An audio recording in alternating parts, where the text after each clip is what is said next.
ball up. Yeah, but see, I wouldn't have fouled because all you got to do I'm not is, saying you would have, but I'm saying maybe in that particular case. But I'm saying they did. It worked out perfect for them. I thought he wanted them to double. Yeah. But after that, Just get back now up. you got to get play straight up man-to-man on everybody else. Yeah, but when Steph got the ball back, they panicked. They took it out of his hand. And Steph should have passed the ball. He was trying to play hero ball. Lucky he didn't get a turnover. Yeah, he thought he wanted to get fouled.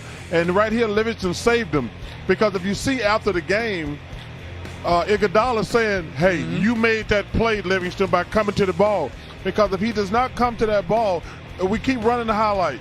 He's looking at Livingston, and he said, you made the play here. You made the play. Yep. Because if he does not come to that ball, Kawhi has got it. He's pointing at Livingston. You watch when he comes to him. Well, Kawhi has it and has the ball in transition for Yeah, him. oh Yes. my goodness. Yes. And transition. And transition. Might be still be playing. And if I he was gets wondering downfield. why Steph just didn't see Iguodala. He couldn't sit out that left eye. Iguodala was standing right there. He was trying to get the That's foul. what it was. He wanted to make those 2 game-winning free throws. He hasn't missed many in the postseason. How about Andre Iguodala, by the way, who hit 2 threes tonight? He hadn't hit a 3 since Game 6 of the Western Conference semifinals, and he's in that position to put the game away down there. Yeah. Well, I think it's different, though, because there was no pressure on that shot. Because you wasn't going to lose the game. No, not on that shot. Yeah, but yeah, yeah. I'm just saying, like, that was a freebie. Steven Grant, no, it's a freebie. Now, if it's a tie game or you're down, he might not have made one since that series. But when you got the ball in that situation, it's really a freebie, Matt, to be honest with you. And he had so much time. Nobody even came and ran out. You got to at least still have a try a rotation. Somebody. He got his feet set, and he's going to knock that one down. They were scrambling at that point, and now we head back to the Bay Area, tied up at 1 apiece. What do you feel like we've learned here through 2 games? Well, I think, we've seen Toronto can be up and down offensively. I thought they were as good as I've seen them all season in Game 1, Game 2. They had opportunities. Look, Golden State played well, but Toronto could have won this game even as well as Golden State played offensively. They missed too many shots offensively, wide open threes. A few times I remember Ibaka missing some easy hook shots in the paint. They couldn't convert. And sometimes we talked about earlier, it was a miss or make league. I don't think you get too frustrated with how you play. I think you want to, maintain your level of confidence. Golden State, obviously they want to get healthy. We don't know about Durant's situation, Klay Thompson, where he's at. And obviously, as Draymond said, it's going to be easier playing at home, feeding off the momentum of the crowd and so on and so forth. But I don't know if I'm too discouraged if I'm Toronto. I think there's some positives to take from tonight's game. They could have won this game and maybe feel like they should have. And they just got to regroup, refocus, and really come together and be at their best on the road where it's tough. Obviously a tougher environment. For me, Charles and Grant, you look at Kawhi, there's no answer for him. No. Siakam had a tough game. He's a youngster. But Danny Green, Kyle Lowry, and Serge Ibaka, these are veterans. Yeah. These are guys that have been around, and Serge hasn't played well. Kyle Lowry hasn't played well, and Danny Green, he hit some couple shots in Game 1. But if you're veterans like that, they have to step up, in my opinion. Well, number one, I agree with both of y'all said, but remember what we said before Game 1 and after Game 1. Whoever gets help is going to win this series. Tonight, Kawhi didn't get any help, and they lost. Klay and Steph got help. It's going to be very interesting. Well, these Toronto guys, the bench guys travel, but you can just, Matt, sometimes we X and O's this stuff a little too much. We got these analytic idiots out there, but it ain't X's and O's, it's Jims and Joes. And Golden State's Jims and Joes showed up tonight. Yeah. And the Raptors did not. You can just look at the stat sheet and it's simple. Toronto bench role players played great in Game 1. They were up 1. Tonight, Golden State bench players played fantastic. At some point, we think about this game so much. It comes down to playing well most of the time. And whoever bench and role players play the best is going to win this series. You saw that in the first 2 games, and that was it. Well, and Toronto shot better than 50% in Game 1. They shoot 37% in Game 2. That's some of the shot making and missing that we talked about as well.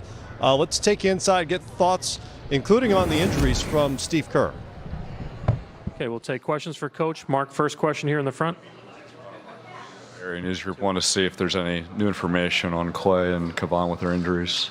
Not really. Klay said he'll be fine, but Klay could be half dead, and he'd say we'll see. He pulled his hamstring. He thinks it's minor. So I don't know what that means going forward. And Loon, something with his shoulder, and so we'll see. Sorry, that's all I got. Given all those things in play, what were the keys you thought of the team ultimately prevailing over this?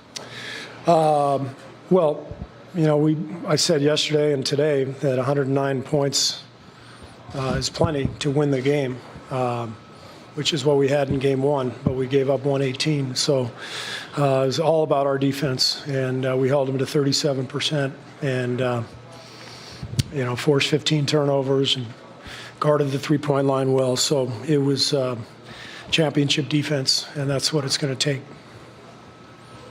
Nick, back left, standing. Steve, Nick Friedel, ESPN. Back.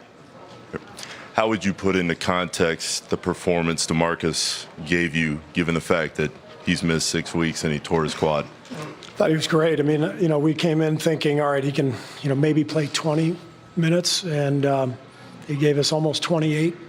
There was only one time in the game when he needed a rest, which was mid-fourth, and we gave him a couple minutes and then got him back in the game. But he was fantastic, and we needed everything he gave out there: his rebounding, his toughness, his physical presence, getting the ball in the paint, and just playing big like he does. We needed all of that, so I thought he was fantastic. Phil. All right, from Steve Kerr, let's hear Nick Nurse's initial thoughts on the Game 2 loss. Doug here on the left. Nick, Doug Smith of Toronto Star. You talked earlier before the game about Kyle and his foul trouble and trying to avoid it. Tonight, do you think it and the other guys' issues just caused some flow problems for your rotations? A little bit, Doug. I just think we had a few guys in foul trouble kind of early and first half, and then third quarter as well, and then fourth quarter. So I don't know. We got to, you got to play physical basketball, but you got to be able to adjust and all those kind of things and try to stay out of them. And you got to avoid the silly ones too. That's all I got. Do you see Kyle sometimes maybe getting some silly ones because he's a little over aggressive? Well, I got to look at him, right? I know one, he's a great charge taker, right? And I know one of them was possibly a block charge, and those are tough. They go each way. But maybe that sixth one, I didn't really see it in the game. So in the backcourt, probably 80 feet or so from the basket. Those are ones you got to be careful, especially when you got five. But I'll need to look at that first. Tim, back right. Nick, Tim Reynolds with the AP. Back to the other side. Hi. When the next 2.5 days before you guys get back out there, how much are you going to be thinking about the first 6 minutes of the half and how that just was obviously very uncharacteristic for the way you guys have been playing for the last couple months? Yeah, I mean, I'm certainly going to have to look at it. And, I've always said, even this series and the last series, that offense is really important, taking care of the ball and scoring it, because if you don't, they're coming at you really fast the other way. And again, we've got to be able to get our defense set up, and it's a lot harder when you're not taking care of it or scoring. Just kind of playing it back through my head, I thought we had I know we had one little turnover where Danny slipped to the rim and tried to kick it out.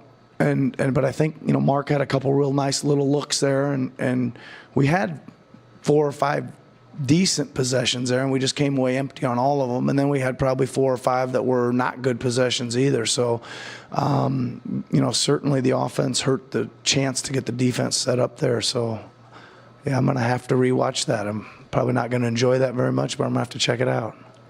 Right here in the second row in the center. Coach Kayla Gray, TSN. You guys got a little bit of life there from Fred VanVleet for a moment. I'm just wondering what you saw from him in the minutes that you got from him. 30. Yeah, he played a lot. What did he play tonight? 38. Almost 40. Yeah, he was good. Obviously, he was working really hard on defense too. Guarding Curry.